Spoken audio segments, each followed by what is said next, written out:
Kesempatan ini saya akan meningkatkan performa Mio dengan menggunakan piston berdiameter 56,5 supaya tenaga bisa meningkat dan bisa dibuat harian.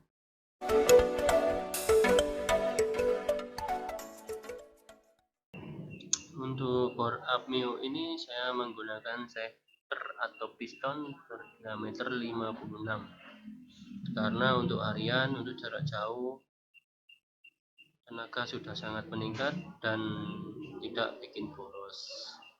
Setelah itu katup atau klep juga saya ganti kembali. Untuk klep sudah saya ganti punya Suzuki Shogun. Untuk klep in ini berdiameter 25 tapi saya kecilkan menjadi 24. Dan untuk klep exhaustnya yang asalnya diameternya 22 mm saya kecilkan menjadi 21 mm supaya jarak antar klep bisa agak renggang. Ini jarak antar klepnya supaya agak renggang saya buat sedemikian rupa di 21 mm diameter katupnya untuk exhaust. Dan untuk katup in saya buat 24 mm, ini ukurannya pas 24 mm supaya tidak merubah konstruksi dari ruang bakar tersebut. Kalau dibuat 25 konstruksinya lumayan berubah. Ini portingnya saya porting cuma sedikit sampai ukuran 22,5 mm. Kalau terlalu lebar kurang bagus untuk karburator vakum. Untuk per klep saya menggunakan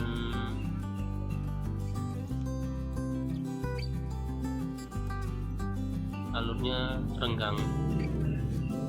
Ini panjang per 31 mm dan panjang dari klep ini kalau saya menggunakan Shogun bisa pas, nggak perlu potong klep. Kita ukur kedalamannya ini sampai 30 mm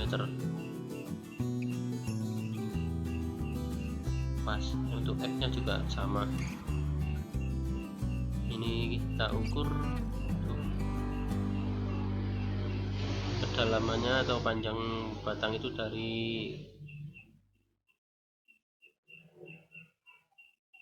tempat bir itu terhitung 30 mm. Bir klepnya alurnya agak renggang itu bisa mampu sampai lift tinggi sekalipun. Kekakuannya juga terjamin, cocok untuk harian jarak jauh atau kecepatan tinggi. Dan jarak dari antar klep itu saya buat 3,2 mm, sekitar 3,2 mm supaya pada waktu overlap klep tidak terjadi tabrakan pada RPM tinggi. Ini saya ukur menjadi 3 mm atau 3,2 mm itu. Nah, pada waktu overlap seperti itu klep tidak terjadi tabrakan. Saya buat lebar hubungannya untuk in ini saya buat di 20 mm lebar pinggang, dan untuk tingginya sekitar 26,5 untuk tingginya. Yang S juga begitu, saya buat lebar pinggangnya di 20 mm dan tingginya di 26,5 mm. Ini sudah sangat tinggi kalau untuk harian.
kamprat atau feeder kamprat, cowakan ini harus diperhatikan dulu.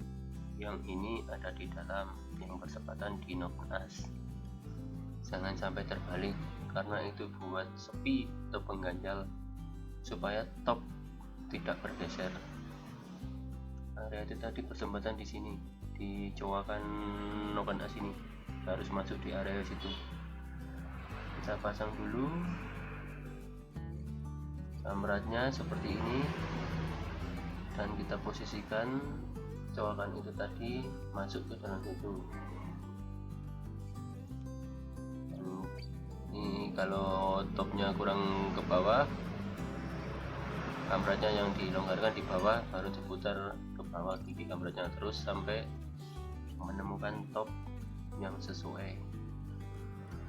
Terus gitu. Dan jangan lupa cowakan itu tadi masuk di area situ, pastikan jangan sampai bergeser, nanti top di waktu jalan bisa berubah dan mengakibatkan mesin jebol.